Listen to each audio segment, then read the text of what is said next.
Shalom semua. Selamat pagi. Tepat hari ini kita memperingati di mana Tuhan Yesus sudah berkorban buat kita semua. Dia mati di kayu buat menebus dosa-dosa kita. Kita mau datang kepada Tuhan, kita patut bersyukur sama Tuhan. Bahkan seluruh pengabdian kita nggak bisa balas kesetiaan Tuhan. Kita nggak bisa balas kesetiaan Tuhan, kebaikan Tuhan buat hidup kita. Kita hanya bisa balas dalam pujian penyembahan kita pada Tuhan. Haleluya Yesus.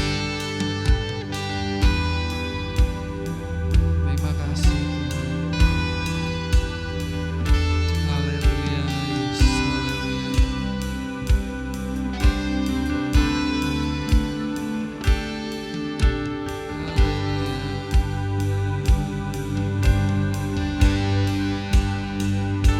Sungguh Engkau indah dalam hidup kami Yesus.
sempurna dalam hidup kami Yesus. Glory, glory Tuhan. Oh haleluya. Ini kami Tuhan, ini hati kami Yesus, yang mau datang padamu Tuhan dengan pujian kami, dengan penyembahan kami di hadapan-Mu Yesus. Layakkan kami Tuhan. Haleluya, haleluya, haleluya.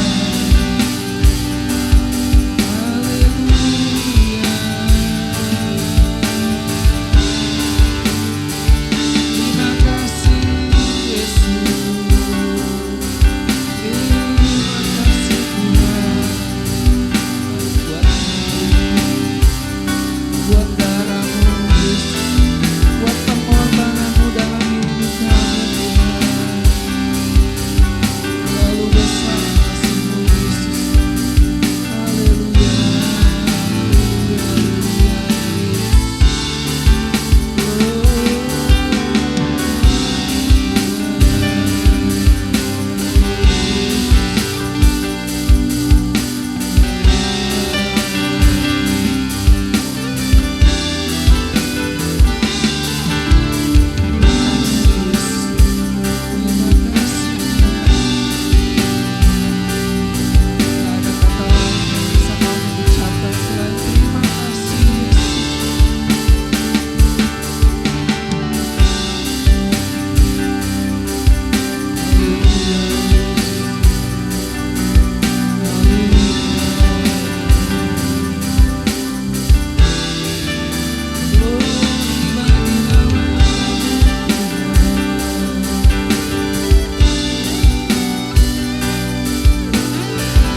pujian.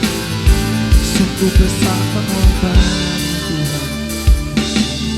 Sungguh besar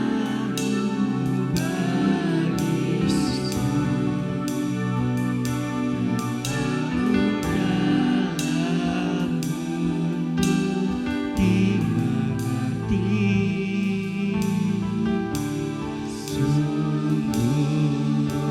Yesus. Kau sungguh indah Yesus.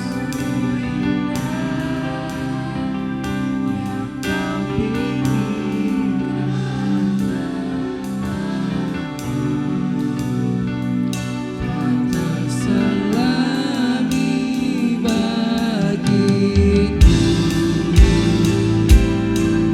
Haleluya, haleluya Yesus. Sungguh besar Tuhan, sungguh besar Engkau, sungguh besar pengorbanan-Mu bagiku. Terlalu dalam untuk dimengerti. Sungguh besar,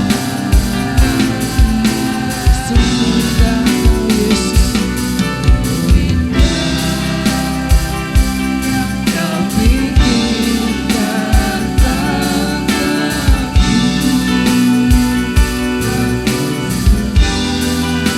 Haleluya Yesus.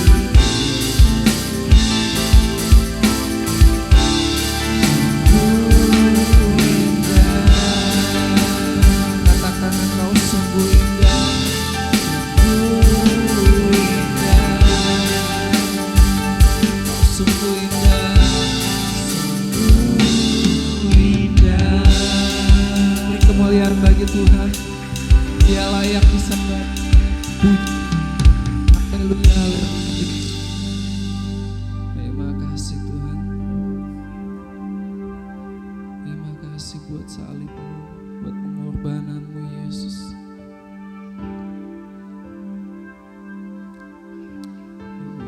Yesus.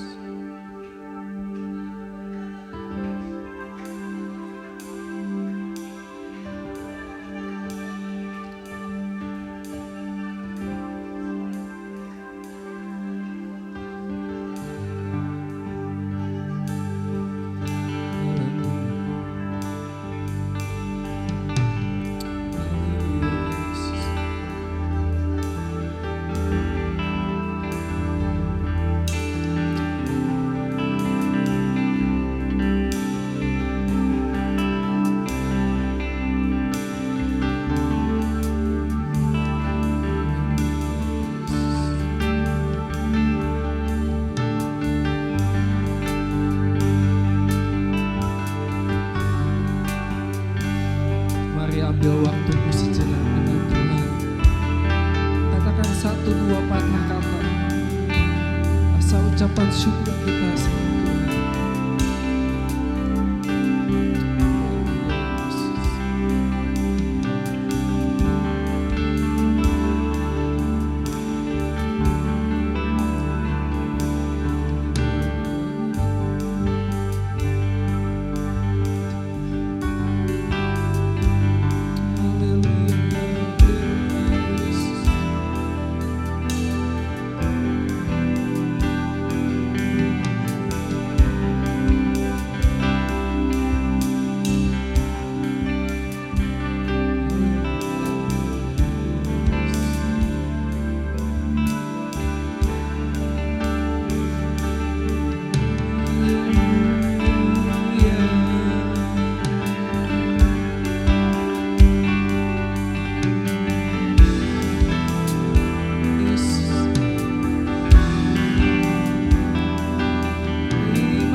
Kuasa-Mu dulu sekarang sampai selamanya tetap ada Tuhan.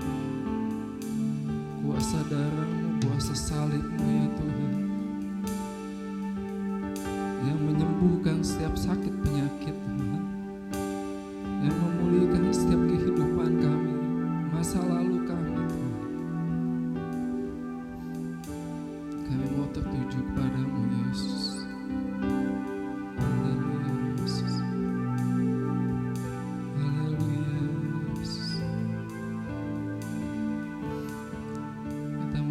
Pujian karena salib-Mu Tuhan,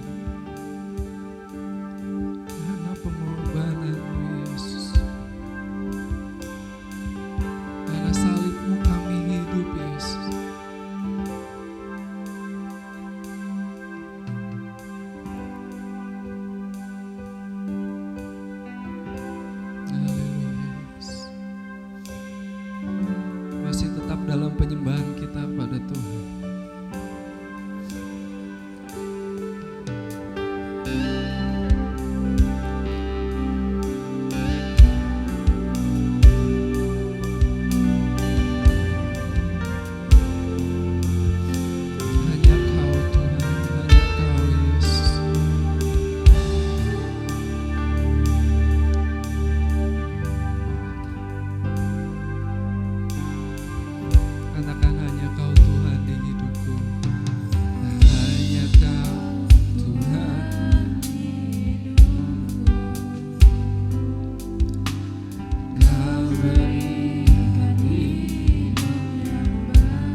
terima kasih Yesus. Haleluya. Haleluya. Haleluya Yesus.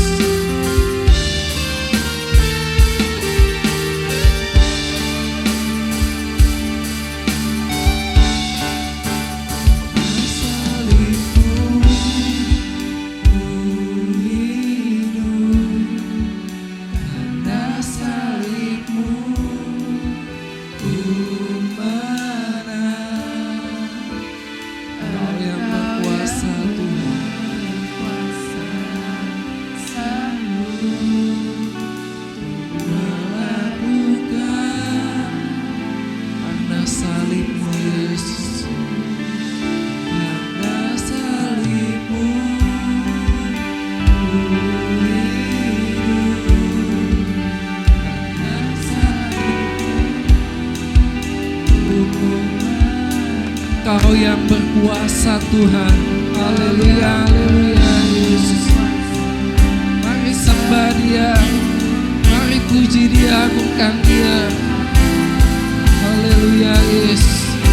Karena salibmu, karena salibmu ku hidup. Karena salibmu ku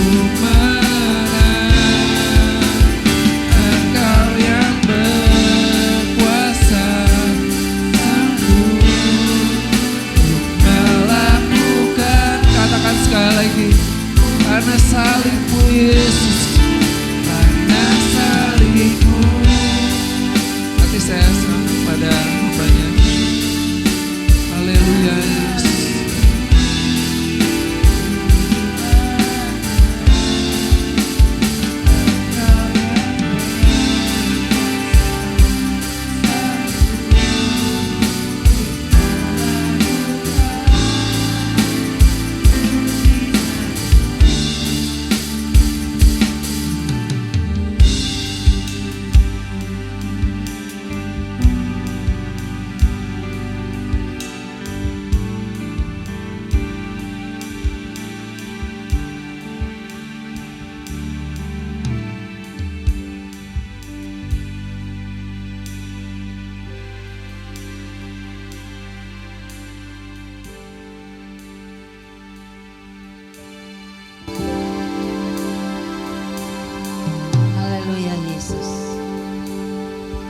Terima kasih Tuhan untuk kasih setia-Mu.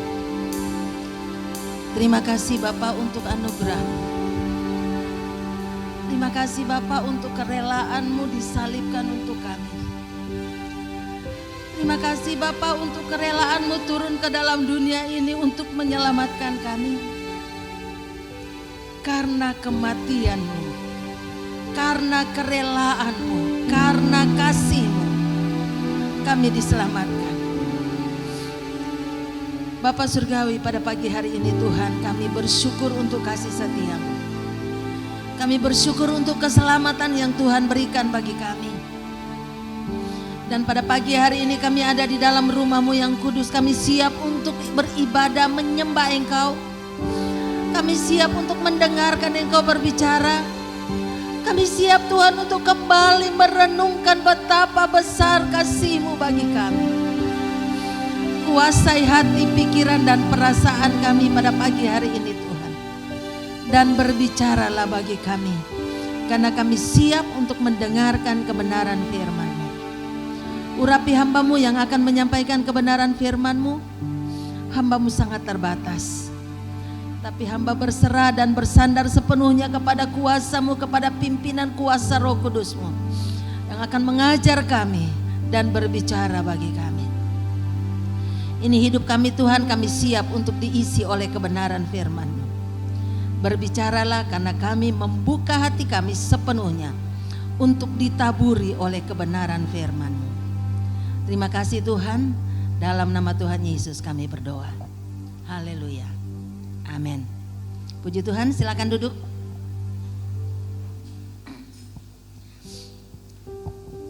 Saudara,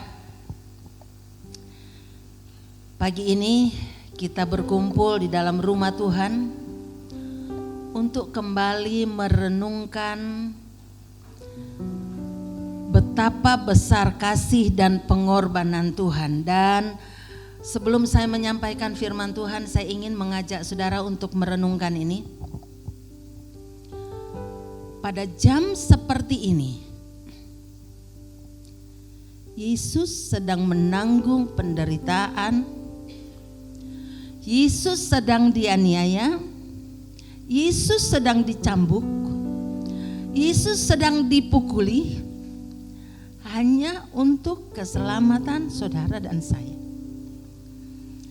Saya mengajak saudara untuk merenungkan betapa besar penderitaan itu. Kita kembali melihat ke belakang. Kalau seandainya kita membayangkan kita hidup pada zaman itu, maka kita mengingat bahwa sejak dari tadi malam Yesus mengadakan perjamuan Paskah terakhir bersama dengan murid-muridnya. Kemudian setelah dia mengadakan perjamuan Paskah, dia pergi ke Taman Getsemani dan berdoa bersama-sama dengan murid-muridnya. Di Taman Getsemani dia berdoa dan mengatakan, Tuhan, kalau boleh cawan ini lalu daripadaku. Karena dia tahu betapa besar penderitaan yang sedang menghadang dia, menunggu dia di depan. Tetapi pada akhirnya Tuhan berkata, tapi jangan kehendakku yang jadi, kehendakmu jadilah. Setelah dia menyerahkan seluruh keinginannya, kehendaknya ke dalam tangan Tuhan, datanglah serombongan orang yang dipimpin oleh muridnya untuk menangkap dia. Karena hari itu gelap, tidak ada lampu listrik seperti sekarang, maka muridnya memberikan tanda kepada orang-orang yang akan menangkap dia dan mengatakan kepada orang-orang yang akan menangkap Yesus. Muridnya berkata, si Yudas berkata, orang yang akan saya cium, itulah yang akan kamu tangkap. Ciuman pengkhianatan. Di tengah-tengah taman itu datanglah seorang murid dan datang dan mencium Yesus sebagai tanda bahwa ini dia orangnya. Pada saat itu Yesus ditangkap dan mulailah penganiayaan di situ. Pada saat Yesus sudah mulai menjalankan misinya yang paling berat, semua murid-muridnya melarikan diri. Bahkan ada yang menyangkal dia. Penyiksaan, penganiayaan terus berjalan sampai pagi.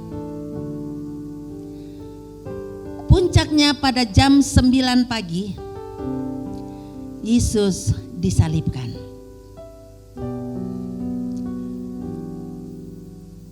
Dari untuk naik ke gunung itu dia harus berjalan tertatih-tatih dengan di samping kiri kanan banyak yang menonton dia dan mengejek dia.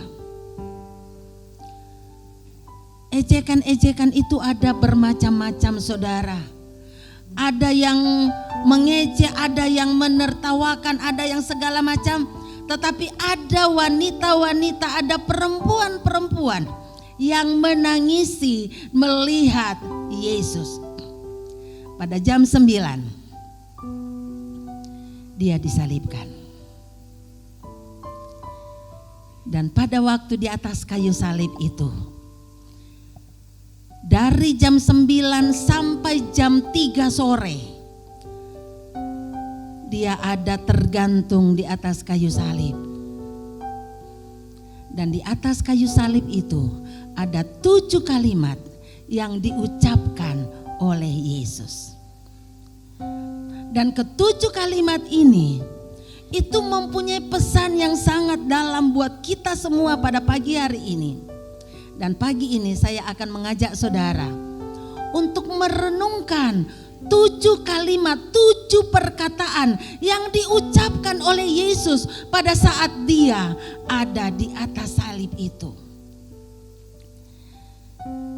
Kalimat yang pertama yang diucapkan oleh Tuhan Yesus ada di dalam Lukas pasal 23 ayat 34. Lukas pasal 23 ayat 34. Demikian bunyinya, "Ya Bapa, ampunilah mereka, sebab mereka tidak tahu apa yang mereka perbuat." Dan mereka membuang undi untuk membagi-bagi pakaiannya. Saudara yang kekasih di dalam Tuhan, lihatlah betapa besar kasih Tuhan. Waktu dia mengatakan, "Ya Bapa, ampunilah mereka karena mereka tidak tahu apa yang mereka perbuat." Ini sedang menggambarkan betapa besar kasih yang Yesus miliki untuk manusia. Apakah orang-orang itu enggak sadar bahwa dia sedang menganiaya orang? Apakah mereka tidak sadar bahwa mereka sedang menyiksa manusia? Katakanlah memang mereka tidak percaya bahwa Yesus itu Tuhan. Tetapi dengan penyiksaan seperti itu sesuatu yang sangat kejam. Tetapi pada saat dia mengatakan demikian, dia sedang berdoa untuk orang-orang yang menganiaya dia. Dia sedang berdoa untuk orang-orang yang mengkhianati dia. Dia sedang berdoa termasuk untuk Yudas yang mengkhianati dia. Dan termasuk untuk saudara dan saya. Doanya mencakup kita semua bahwa seringkali kita jatuh dalam dosa. Tapi Yesus berdoa buat kita, "Bapa, ampunilah mereka." Waktu saya merenungkan ini saudara, saya mengatakan bahwa dan saya berpikir bahwa Yesus sedang menunjukkan, mempraktekkan apa yang dia ajarkan. Dalam Matius pasal 5 dia katakan begini, "Ampunilah orang yang berbuat salah kepadamu dan berdoalah buat musuh-musuhmu." Dia mengajarkan murid-muridnya seperti itu. Dan sekarang di atas kayu salib, kalimat pertama yang dia ucapkan, katakan, "Bapa, ampunilah mereka karena mereka tidak tahu apa yang mereka perbuat." Saudara, bagaimana dengan kita? Dalam kehidupan kita setiap hari seumur hidup kita, kita bertemu dengan orang-orang yang mungkin menyakiti kita. Kita mungkin pernah dihianati seperti Yesus dihianati. Kita pernah mungkin ditolak seperti Yesus ditolak banyak orang. Bahkan pada saat dia sedang menderita, banyak orang yang mengejek dia. Tetapi kalimat yang keluar dari mulutnya, "Bapa, ampunilah mereka karena mereka tidak tahu apa yang mereka perbuat." Yesus sudah memberikan contoh kepada kita. Dan Yesus sudah memberikan pertolongan kepada kita, kemampuan kepada kita dengan memberikan Roh Kudusnya kepada kita.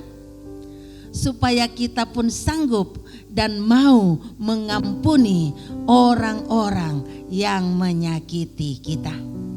Supaya kita pun sanggup untuk mengampuni dan berdoa bagi orang-orang yang melukai kita. Yesus sudah memberikan teladan yang sempurna buat kita. Betapa penderitaannya dia. Betapa sakitnya tergantung di atas kayu salib. Kita kena paku aja sedikit sakitnya luar biasa. Tetapi ini dia tergantung, tangannya dipaku, kakinya dipaku, dan tangan yang luka itu harus menahan berat badannya tergantung di atas kayu salib. Di tengah-tengah kesakitan yang dirasakan oleh Yesus, dia masih sanggup berkata, "Bapa, ampunilah mereka." Bagaimana dengan kita? Biarlah perkataan ini juga menggerakkan hati kita untuk selalu mau membuka, melepaskan pengampunan bagi orang-orang yang mungkin mengecewakan kita. Kalimat yang kedua yang diucapkan oleh Tuhan Yesus,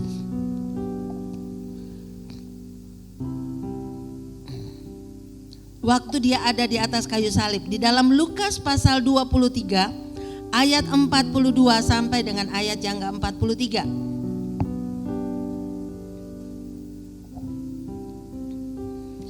Pada saat dia disalibkan, dia ada diapit oleh dua penjahat.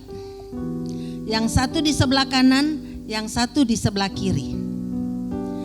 Kedua penjahat itu dicatat di dalam Markus dan di dalam Alkitab bahwa kedua penjahat itu mengejek dan menertawakan Yesus. Tetapi kemudian di dalam Lukas dicatat bahwa akhirnya salah satu dari penjahat itu yang ada di sebelah kanannya menyadari bahwa Yesus itu bukan orang biasa. Pada mulanya dia juga mengejek. Tetapi di dalam Lukas di sini dikatakan, lalu ia berkata, penjahat yang ada di sebelah kanannya berkata, Yesus, ingatlah akan aku apabila engkau datang sebagai raja. Kata Yesus kepadanya, ini kalimat kedua yang diucapkan oleh Yesus. Aku berkata kepadamu, sesungguhnya hari ini juga engkau akan ada bersama-sama dengan aku di Firdaus. Sesungguhnya hari ini juga engkau akan ada bersama-sama dengan aku dalam Firdaus. Saudara yang kekasih di dalam Tuhan, di tengah-tengah penderitaan Yesus, di tengah-tengah kesakitan yang dia alami, dia tidak hanya memikirkan dirinya sendiri, tetapi dia masih memikirkan keselamatan orang jahat. Yesus memberi jaminan bahwa sejahat apapun kita, sejahat apapun manusia, kalau pada akhirnya dia bertobat, dia mau percaya kepada Yesus, menyerahkan hidupnya kepada Yesus, Yesus mengatakan, hari ini juga engkau akan ada bersama-sama dengan aku dalam Firdaus. Ini jaminan yang Tuhan berikan sebelum dia meninggalkan dunia ini, sebelum dia menyelesaikan seluruh tugasnya.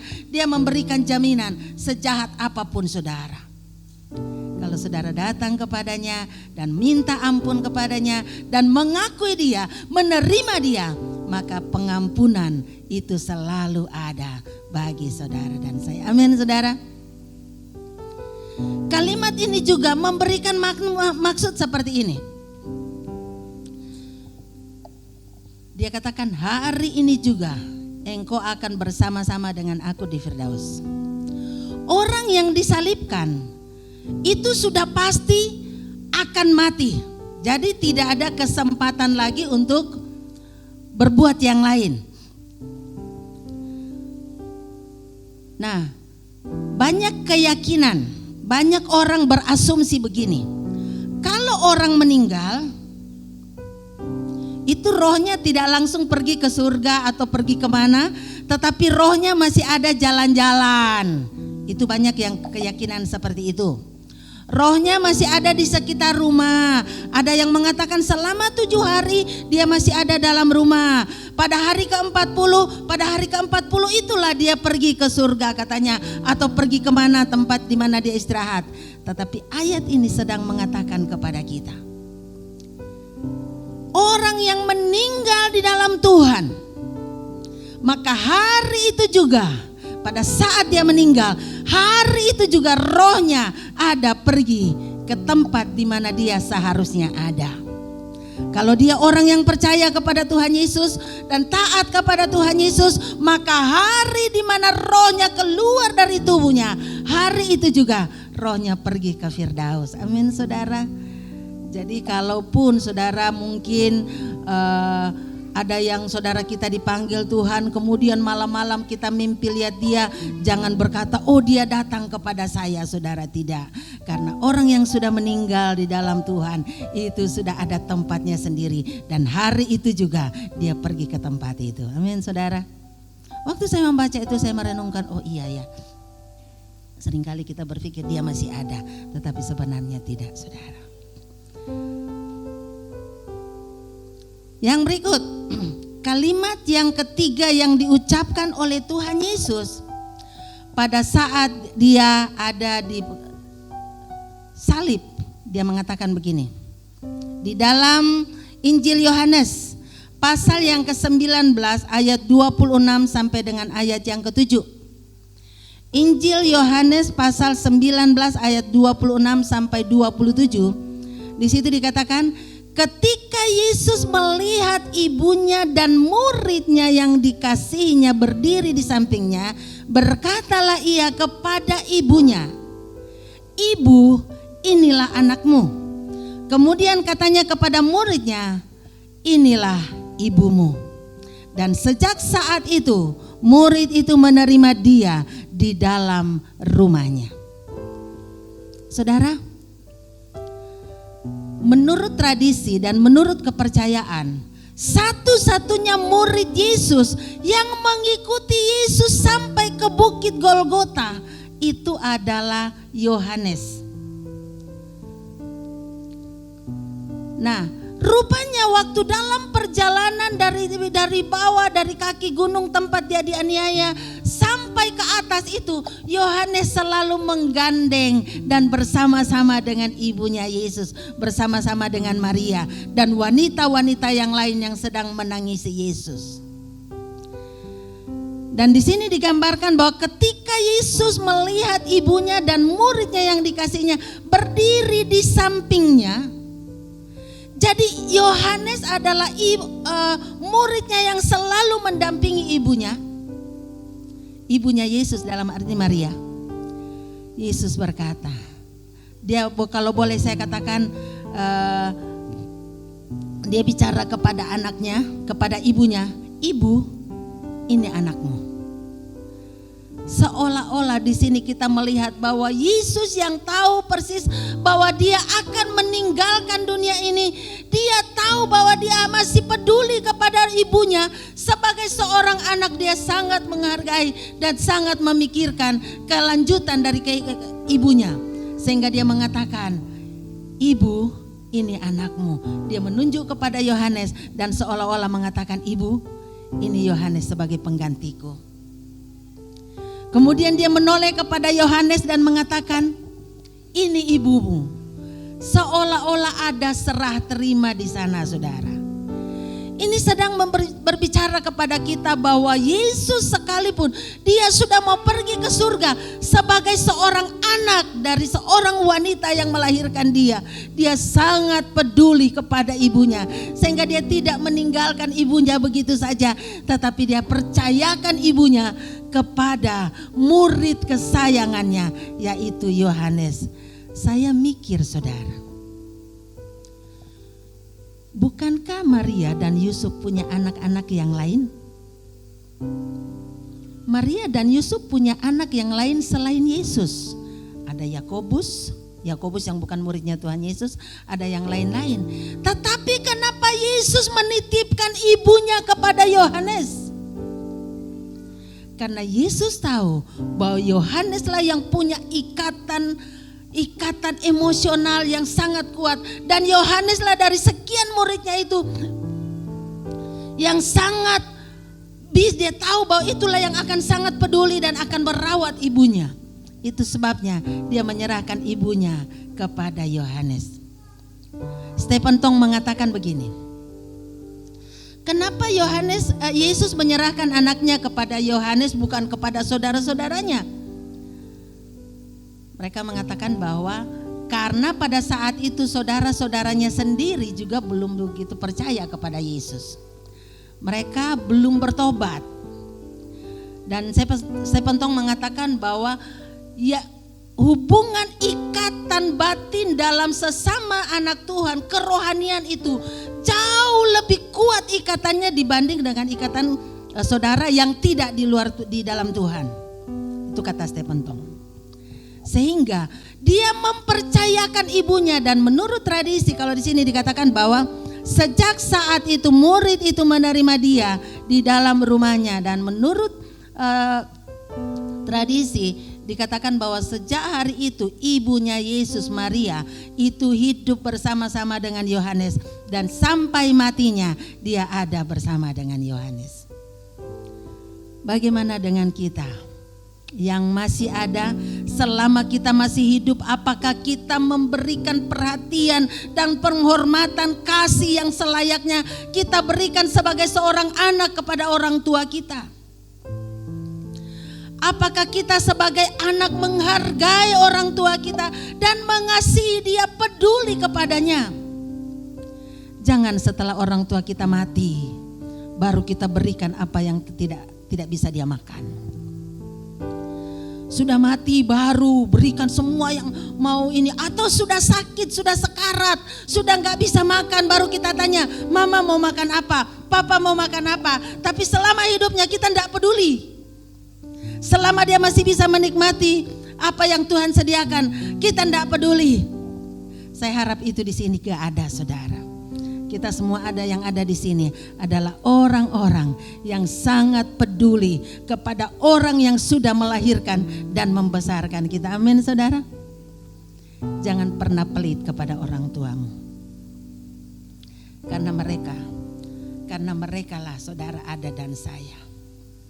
Yesus sampai sudah mau mati pun dia masih memikirkan ibunya, dia masih memikirkan siapa yang akan merawat dia, bagaimana hidupnya kemudian, dia masih memikirkan itu. Kemarin tanpa sengaja saya masuk di kamarnya Timi. Si Timi sama si Niel lagi nonton, saudara, nonton YouTube. Saya nggak tahu judulnya apa, tapi saya hanya melihat bagian terakhirnya. Sementara saya di situ karena kepanasan, saya masuk di situ. Ternyata dia nonton YouTube dan ada adegan merampok bank. Terus saya tanya sama Niel, itu kenapa tuh Niel? Ini lagi perampokan bank. Loh, kok bisa? Ada 3 orang bersaudara itu pergi merampok bank. Ternyata tujuannya apa? Karena papanya sakit. Papanya sakit, dibawa ke rumah sakit, ditolak rumah sakit karena gak ada uang.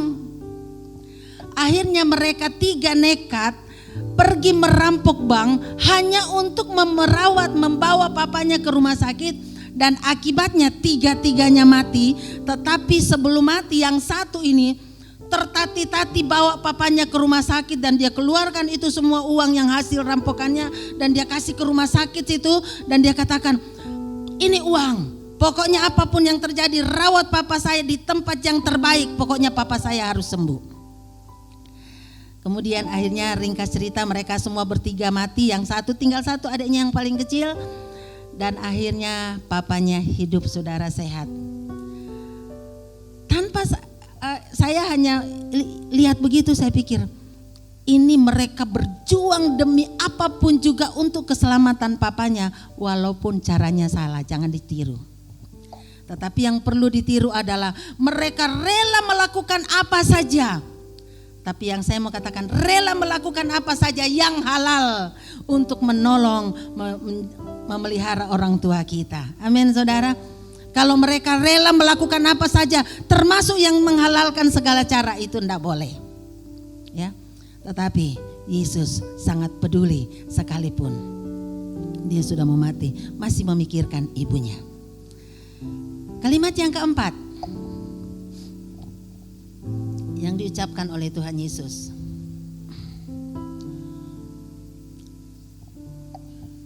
Di dalam Markus pasal 15 ayat 33 sampai dengan 34.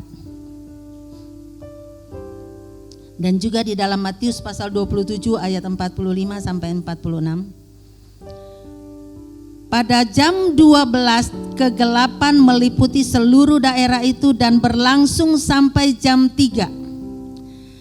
Dan pada jam 3 berserulah Yesus dengan suara nyaring, Eloi, Eloi, lama sabachthani, yang berarti, Allahku, Allahku, mengapa engkau meninggalkan aku? Allahku, Allahku, mengapa engkau meninggalkan aku? Saudara, hal yang paling menyakitkan adalah kalau kita ditinggalkan oleh orang yang sangat kita kasihi. Kalau Kalau saya ditinggalkan oleh orang yang tidak peduli sama saya, itu biasa ya. Tapi kalau kita ditinggalkan oleh orang yang sangat kita kasihi dan orang yang sangat mengasihi kita, itulah rasa sakit yang paling dalam. Yesus sudah mengalami rasa sakit secara fisik. Dan hari ini kalimat ini menggambarkan bahwa dia pun mengalami rasa sakit yang secara batinnya sangat sakit karena dia melihat Allah meninggalkan dia. Saudara, ada hal yang menarik buat saya. Di sini dikatakan waktu Yesus disalibkan jam 12 siang sampai jam 3 itu matahari menjadi gelap gulita.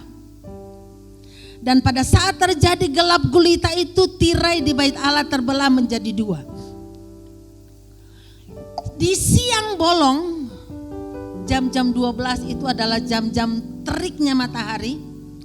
Tapi di siang bolong tiba-tiba terjadi kegelapan selama 3 jam. Kalau gerhana matahari itu pun kegelapannya hanya sebentar. Nah, hal yang sangat bertentangan waktu Yesus lahir. Waktu Tuhan Yesus lahir, di tengah-tengah kegelapan, di tengah malam, tiba-tiba ada terang yang bercahaya yang turun dari surga. Tetapi waktu Yesus mati, di tengah-tengah siang bolong, di tengah-tengah matahari yang terik, tiba-tiba ada kegelapan. Saudara, ini sedang berbicara pesan yang luar biasa buat kita. Waktu Yesus lahir, dunia dalam keadaan gelap gulita. Dunia diliputi oleh kegelapan karena dosa manusia. Tetapi kelahiran Yesus membawa terang bagi kita semua. Sehingga kita yang tadinya hidup dalam kegelapan, kita yang tadinya hidup dalam dosa, diberi keselamatan. Sehingga kita yang tadinya dikatakan anak-anak gelap, sekarang menjadi anak-anak terang. Karena kelahiran dan kedatangan Yesus ke dalam dunia ini menawarkan terang itu kepada kita. Tetapi Yesus datang untuk memikul dosa kita. Yesus datang untuk mengambil alih dosa yang seharusnya kita pikul.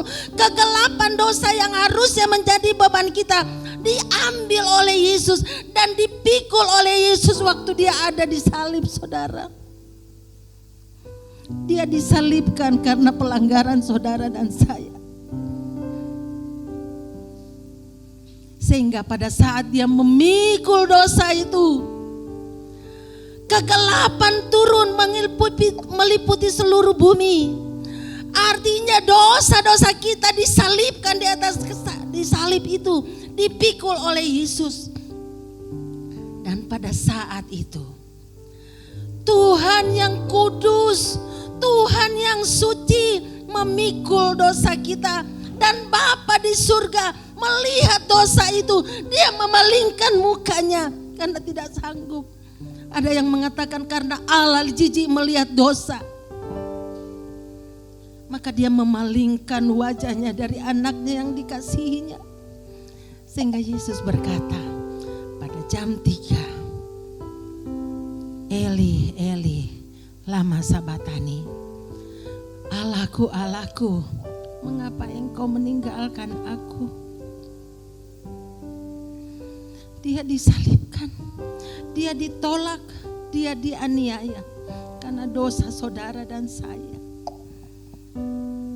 Masihkah kita mau bermain-main dengan dosa, saudara? Masihkah kita mau menganggap murah kemurahan Tuhan itu? Ataukah kita akan berkata pada hari ini, Tuhan, mulai hari ini aku mau belajar hidup menyenangkan Engkau. Aku mau belajar hidup seturut dengan kehendak-Mu. Karena aku tidak mau menyalibkan Yesus untuk kedua kalinya. Aku tidak mau menganggap murah, menganggap rendah kasih karunia Allah itu. Yesus memikul salib, memikul dosa saudara dan saya. Sehingga waktu dia lahir dia membawa terang di tengah-tengah kegelapan. Tetapi kematiannya membuat dunia ini menjadi gelap karena dosa. Tetapi untungnya kegelapan itu berlangsung hanya 3 jam. Karena apa? Kematian Tuhan tidak berakhir di kematian, tetapi pada hari yang ketiga dia bangkit dari antara orang mati. Kemenangan menjadi milik kita. Dosa sudah dikalahkan, maut sudah dikalahkan, dan kita menikmati kemenangan itu, saudara. Amin. Kalimat yang keempat yang diucapkan oleh Tuhan Yesus.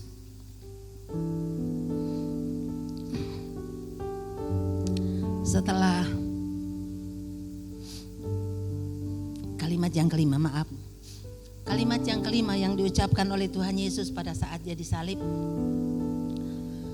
Setelah kegelapan itu di akhir pada jam 3, Yesus tahu bahwa semuanya sudah selesai dan dia menggenapi firman Tuhan di dalam Mazmur. Kalimat di dalam Yohanes pasal 19 ayat 28. Dia katakan, aku haus. Yesus mengatakan aku haus.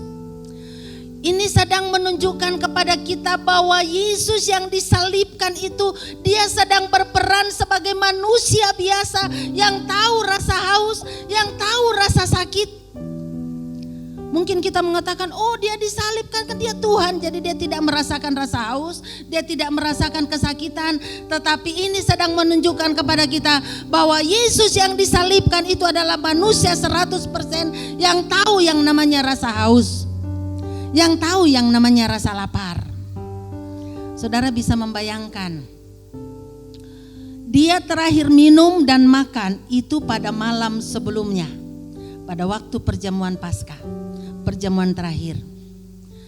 Sesudah itu dia ditangkap, dia dianiaya, darahnya tercurah, darah mengalir, dia aniaya. Saya bisa bayangkan betapa hausnya Yesus, betapa laparnya dia. Tetapi dia tidak mengatakan aku lapar, enggak.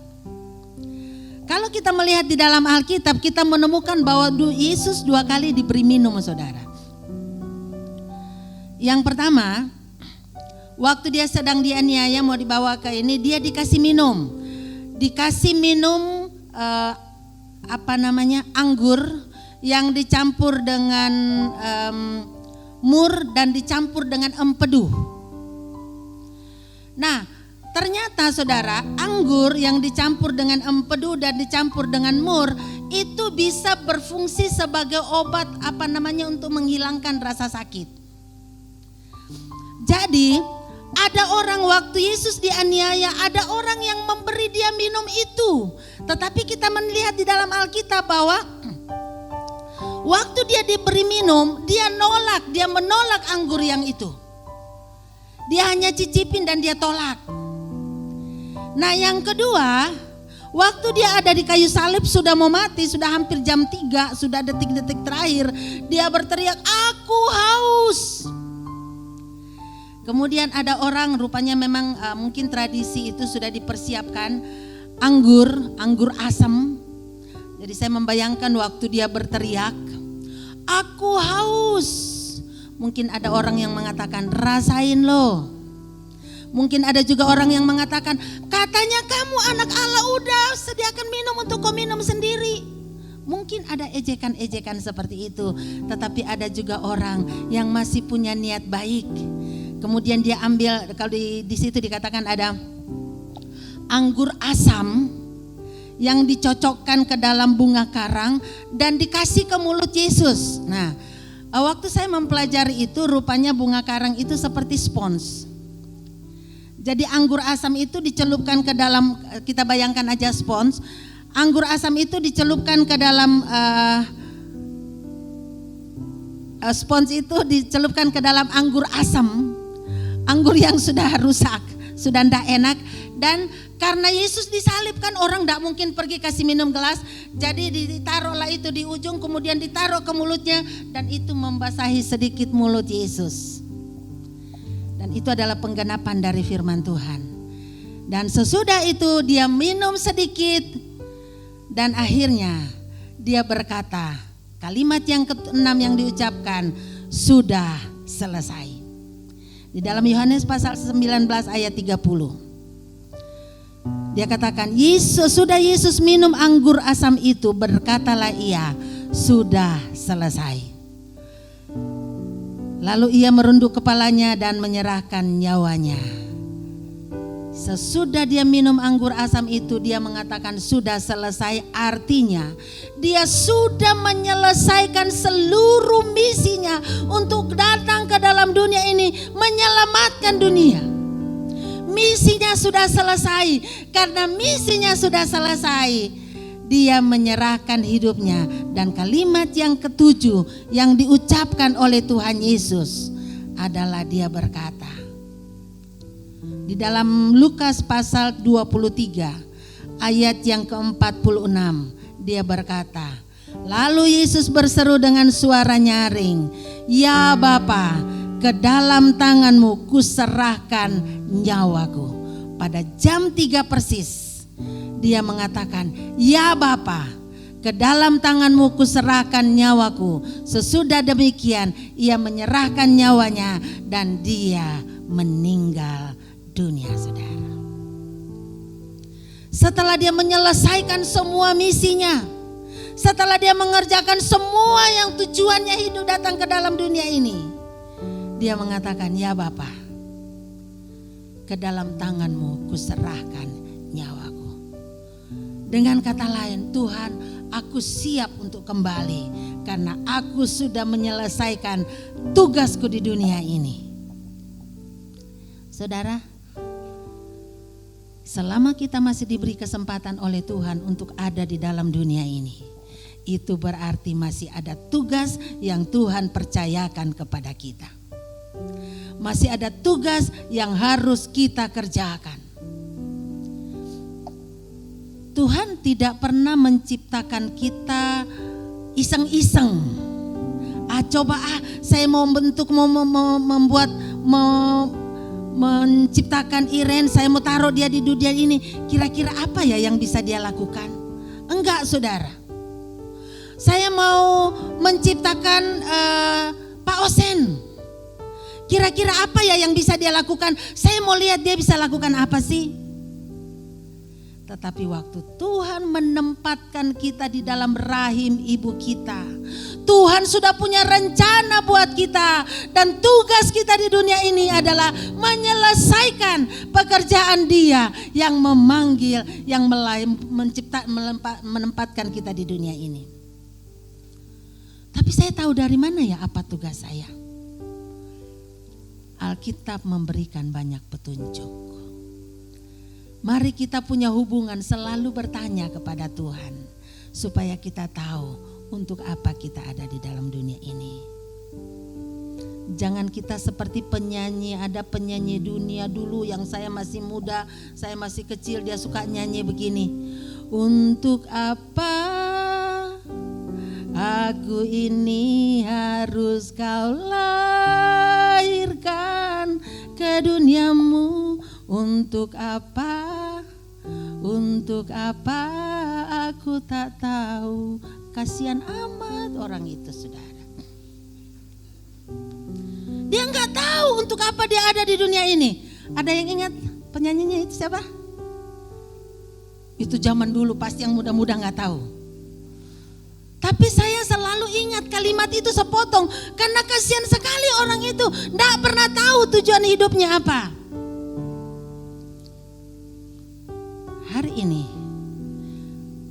saya ingin mengatakan bahwa Tuhan menciptakan saudara dan saya, itu Tuhan punya tujuan. Kalau kita kembali ke dalam perjanjian lama, saya akan mengakhiri khotbah saya dengan kalimat ini. Tuhan menciptakan kita dengan punya tujuan. Tujuan yang pertama Tuhan menciptakan Adam dan Hawa, dan itu juga menjadi tujuan kita, adalah supaya kita menjadi pengelola bumi, menjadi penguasa bumi. Tapi kita banyak merusak bumi, betul? Mari kita kelola alam yang ada di sekeliling kita, mengatur. Yang kedua, supaya kita menjadi, saya mau kalimatkan ini apa? Kita memancarkan kemuliaan Allah, kita mempermuliakan Allah melalui kehidupan kita.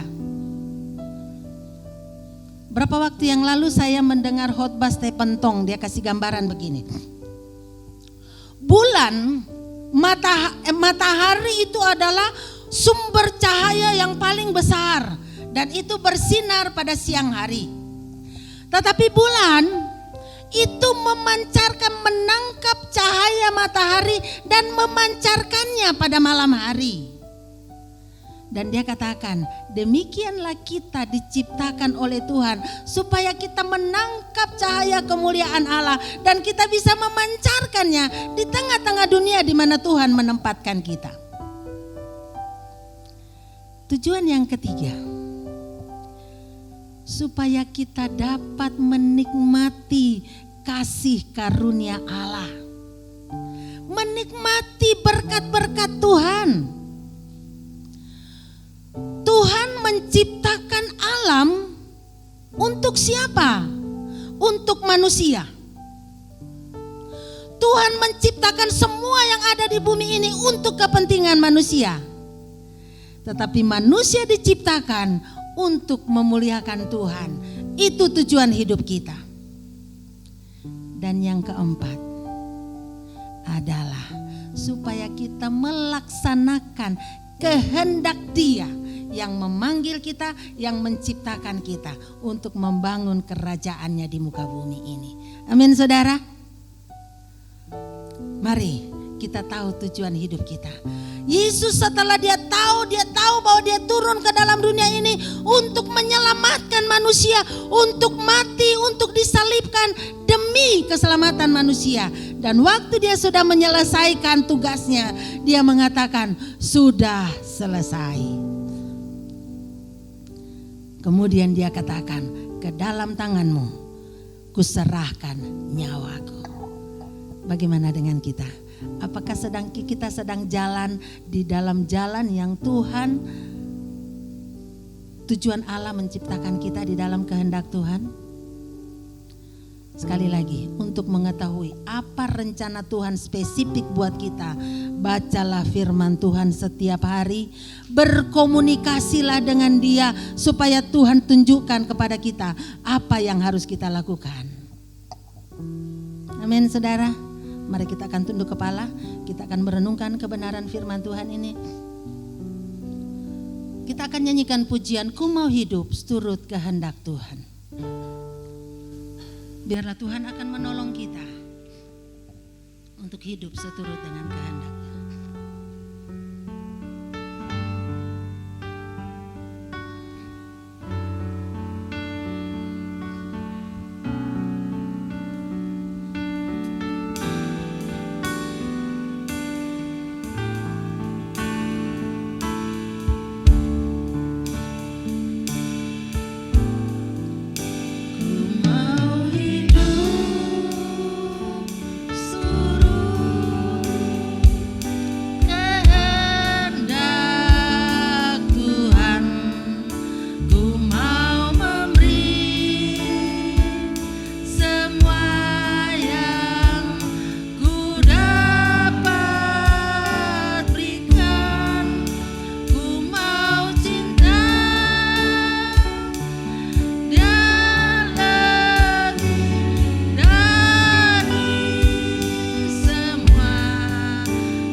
saya undang saudara yang ingin mengatakan kepada Tuhan, Tuhan, aku mau hidup di dalam rencana-Mu, aku mau hidup di dalam kehendak-Mu, aku mau belajar untuk hidup seturut dengan kehendak-Mu.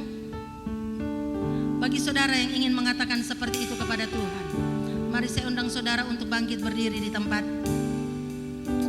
dan nyanyikan pujian ini, ku mau hidup seturut kehendak Tuhan.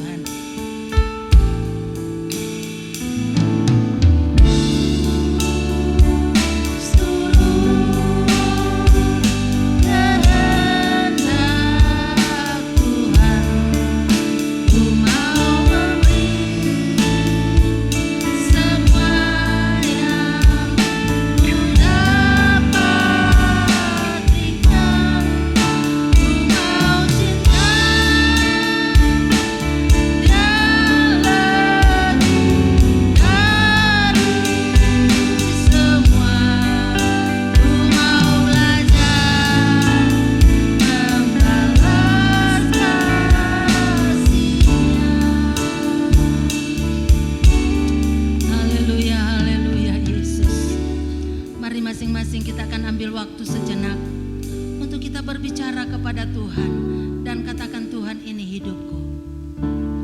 Tuhan, ajar saya untuk dapat mengampuni orang yang menyakiti saya seperti Engkau mengampuni, seperti Engkau mendoakan pengampunan bagi orang-orang yang menganiaya Engkau, bagi orang-orang yang mengkhianati Engkau. Tuhan, tolong saya, beri saya hati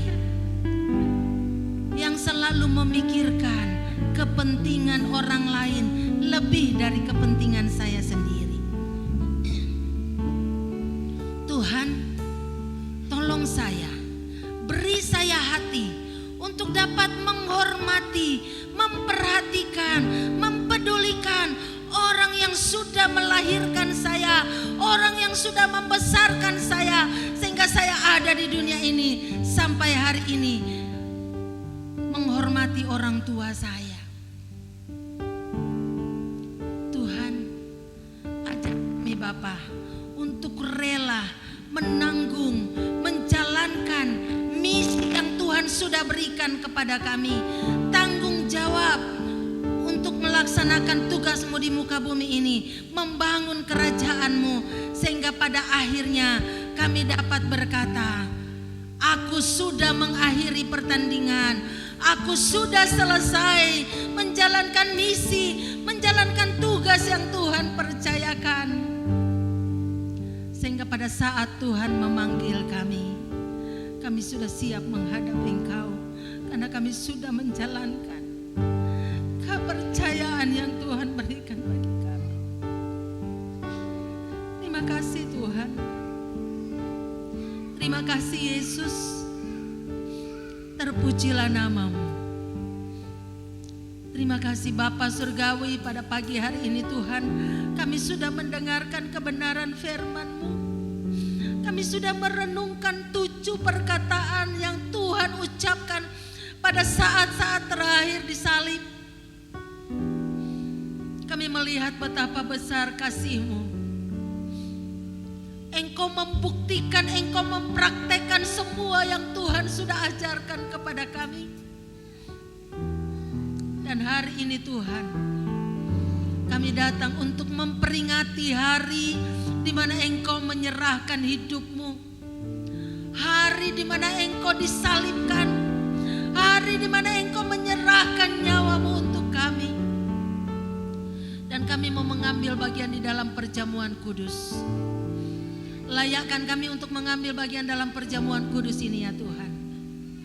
Terima kasih, terpujilah nama-Mu. Ajarlah kami untuk selalu hidup seturut dengan kehendak-Mu. Terima kasih Tuhan, dalam nama Tuhan Yesus kami berdoa. Haleluya, amin. Saya persilakan untuk duduk kembali. Hari ini kita akan mengambil bagian dalam perjamuan kudus. Nanti para petugas saya akan persilakan untuk membagikan unsur-unsur perjamuan kudus ini sambil kita menyanyikan pujian pada satu bukit jauh dari sini.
Ada?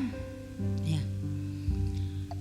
Firman Tuhan berkata bahwa setiap orang yang sudah percaya dan mengerti pengorbanan Kristus boleh mengambil bagian dalam perjamuan kudus. Tetapi bagi anak-anak yang belum mengerti arti pengorbanan Kristus, sebaiknya jangan mengambil bagian dalam perjamuan kudus ini. Sekalipun saudara mungkin belum dibaptis, tetapi saudara sudah mengerti bahwa Yesus mati buat saudara, maka saudara boleh mengambil bagian dalam perjamuan kudus. Semua sudah? Kalau semua sudah mengambil, sudah dapat bagian, mari saya undang saudara untuk bangkit berdiri. Kita akan berdoa untuk unsur-unsur perjamuan kudus ini. Bapa Surgawi, pada pagi hari ini Tuhan, kami bersyukur untuk kasih setia-Mu, dan kami siap untuk mengambil bagian dalam perjamuan kudus. Biarlah Tuhan akan menyucikan kami, menguduskan kami, dan melayakkan kami untuk mengambil bagian di dalamnya. Ampuni kami Tuhan dari segala kesalahan kami, dan biarlah Tuhan akan menolong kami sehingga sesudah kami mengambil bagian dalam perjamuan kudus ini, hidup kami akan lebih bersemangat, hidup kami akan lebih bergairah, tubuh kami yang sakit akan disembuhkan karena darah-Mu dan tubuh-Mu yang menyatu dengan tubuh kami. Terima kasih Tuhan, sucikan dan kuduskan unsur-unsur perjamuan kudus ini. Karena kami mau mengambil bagian dalam perjamuan kudus ini dalam nama Bapa, Anak dan Roh Kudus. Haleluya. Amin. Mari saya persilakan saudara untuk mengangkat roti di tangan kanan saudara dan dengarkanlah firman Tuhan. Sebab apa yang telah kuteruskan kepadamu telah aku terima dari Tuhan, yaitu bahwa Tuhan Yesus pada malam waktu Ia diserahkan, Ia mengambil roti dan sesudah itu Ia mengucap syukur atasnya, Ia memecah-mecahkan dan berkata, inilah tubuhku yang diserahkan bagi kamu, perbuatlah ini menjadi peringatan akan aku. Mari kita akan makan bersama-sama dalam nama Tuhan Yesus Kristus.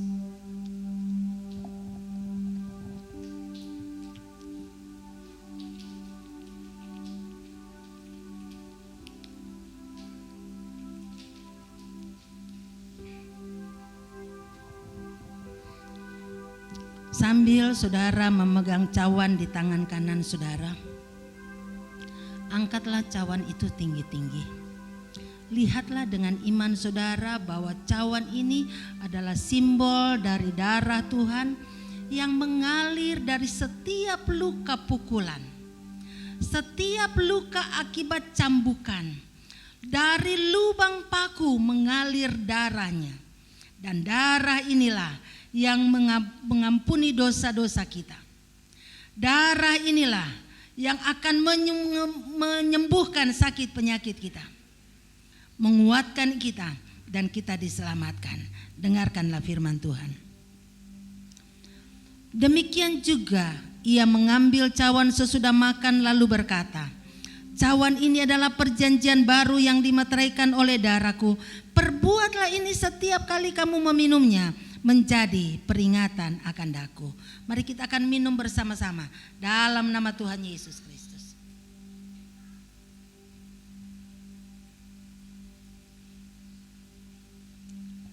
Sebab setiap kali kamu makan roti ini dan minum cawan ini, kamu memberitakan kematian Tuhan sampai Ia datang. Mari kita akan mengucap syukur kepada Tuhan, masing-masing kita mengucap syukur kepada Tuhan untuk kasih-Nya yang begitu besar. Terima kasih Tuhan untuk kasih-Mu yang begitu besar bagi kami. Terima kasih Bapa untuk kerelaan-Mu mati buat kami. Terima kasih Bapa untuk pengampunan yang Tuhan berikan bagi kami. Terima kasih Bapa untuk keselamatan yang Tuhan sudah berikan bagi kami. Terima kasih Bapa untuk sukacita yang Tuhan berikan bagi kami. Terima kasih Bapa karena kami bisa diselamatkan. Terima kasih Tuhan karena kami bisa menikmati suasana surgawi karena kasih-Mu, karena kematian-Mu bagi kami. Terima kasih Bapa. Terima kasih Yesus. Terpujilah nama-Mu. Haleluya. Bapak Bapak Yusak akan mewakili kita mengucap syukur kepada Tuhan.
Terima kasih Bapa untuk kasih setiamu.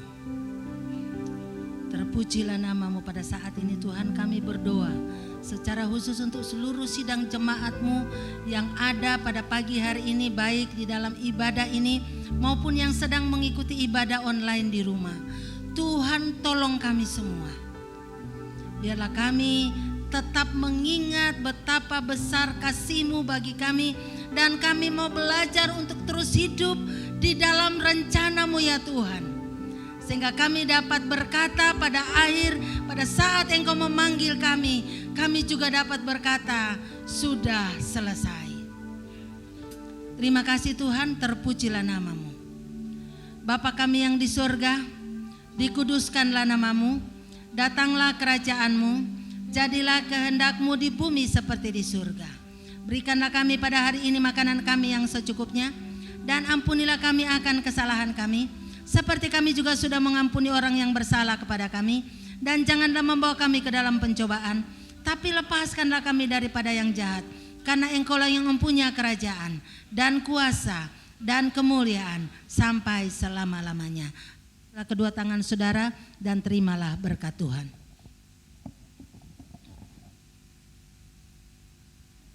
Tuhan memberkati engkau dan melindungi engkau. Tuhan menyinari engkau dengan wajah-Nya dan memberi engkau kasih karunia. Tuhan menghadapkan wajah-Nya kepadamu dan memberi engkau damai sejahtera. Sidang jemaat yang dikasihi oleh Tuhan, pulanglah ke rumah tangga saudara masing-masing dengan membawa damai sejahtera dari Allah Bapa, kasih karunia di dalam Tuhan kita Yesus Kristus, persekutuan dan penghiburan di dalam Roh Kudus kiranya menyertai kita semua mulai hari ini sampai Maranatha, Tuhan Yesus datang kembali. Haleluya, amin. Bapa, terima kasih.